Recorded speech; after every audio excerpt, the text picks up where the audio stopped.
2013 private question number 1 worksheet का। Worksheet कैसे बनाएगी?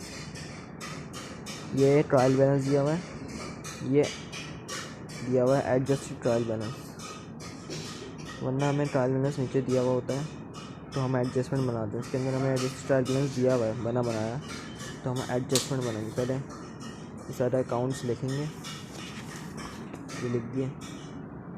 अब इसकी जो वैल्यू डेबिट में आ रही है वो डेबिट में चली जाएगी, और इसकी वैल्यू जो क्रेडिट में आ रही है वो क्रेडिट में चली जाएगी। क्रेडिट वाली क्रेडिट में और डेबिट वाली डेबिट में।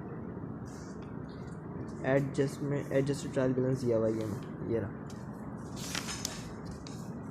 ये एडजस्टेड ट्रायल बैलेंस डेबिट वाले, डेबिट के कॉलम में, क्रेडिट वाले क्रेडिट के कॉलम में चलेंगे। उसके बाद हमें ये खुद बनाना है।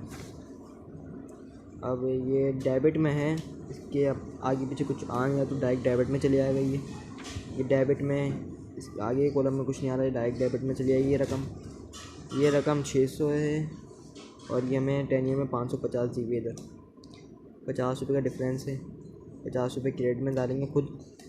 600 में डेबिट और क्रेडिट माइनस होकर 550 डेबिट में होता है।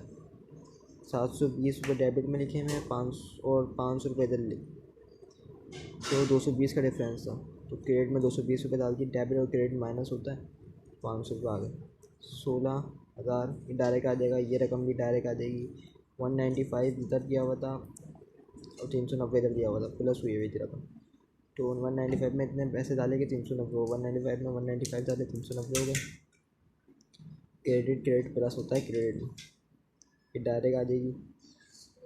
1800 और 1500, 200 रुपये माइनस है 1800 में से, 300 रुपये माइनस 1800 में से। 300 रुपये डाले क्रेडिट और डेबिट, ये हमारा माइनस होता है क्रेडिट में। क्रेडिट डेबिट माइनस 1500 क्रेडिट में, ये डायरेक्ट आ जाएगी। ये 1500 जो है ये भी डायरेक्ट आ गया, डेबिट के डेबिट में आ गया। ये क्रेडिट में जो 15,400 जो है वो क्रेडिट में चलेगा। ये आपके 2,500 ये डेबिट के डेबिट, ये भी डेबिट में, ये भी डेबिट में चले गए। अब यहाँ पे हमें 9395 दिया हुआ था, 9575 डिफरेंस है 180 का। 180 रुपये और डाले तो ये इतने रुपये बन गए। डेबिट और डेबिट प्लस होके डेबिट में आ जाता है, सही है। और बाकी वैल्यू में 10 में ऐसी दी हुई थी, ये भी दी हुई थी। यहाँ तक सॉल्व हो गया। अब ये जो कैश है, कैश एसेट होता है, अकाउंट रिसीवेबल भी एसेट होता है, अनएक्सपायर्ड इंश्योरेंस भी एसेट होता है, ऑफिस सप्लाईज भी एसेट होता है, लैंड बिल्डिंग भी एसेट होता है, ऑफिस इक्विपमेंट भी एसेट होता है। ये सारे एसेट होते हैं। एसेट का कॉलम बैलेंस शीट की डेबिट साइड होती है। एंड देन एक्यूमुलेटेड डेप्रिसिएशन, ये हमारी है। एक्यूमुलेटेड डेप्रिसिएशन ये हमारी लायबिलिटी, अकाउंट्स पेबल भी लायबिलिटी, अनअर्न्ड कंसल्टेंट भी लायबिलिटी, एंड कैपिटल भी लायबिलिटी। ये हमारी लायबिलिटी आती हैं बैलेंस शीट की क्रेडिट में। एंड ड्राइंग हमारी आती है बैलेंस शीट के डेबिट में। इनकम जो है हमारी इनकम स्टेटमेंट में क्रेडिट साइड पर आती है। इनकम स्टेटमेंट में क्रेडिट साइड पर आ गई। बाकी एक्सपेंस जो होता है, एक्सपेंस कॉलम इनकम स्टेटमेंट की डेबिट वाला होता है। एक्सपेंस जितने भी होंगे वो डेबिट साइड पर आ जाएंगे इनकम के। और फीस अर्न ये भी इनकम है, ये क्रेडिट साइड पे जाएगी। जो इनकम होता है credit side. Salary payable liability है, लायबिलिटी वाला आखिरी कॉलम है, इधर चली जाएगी।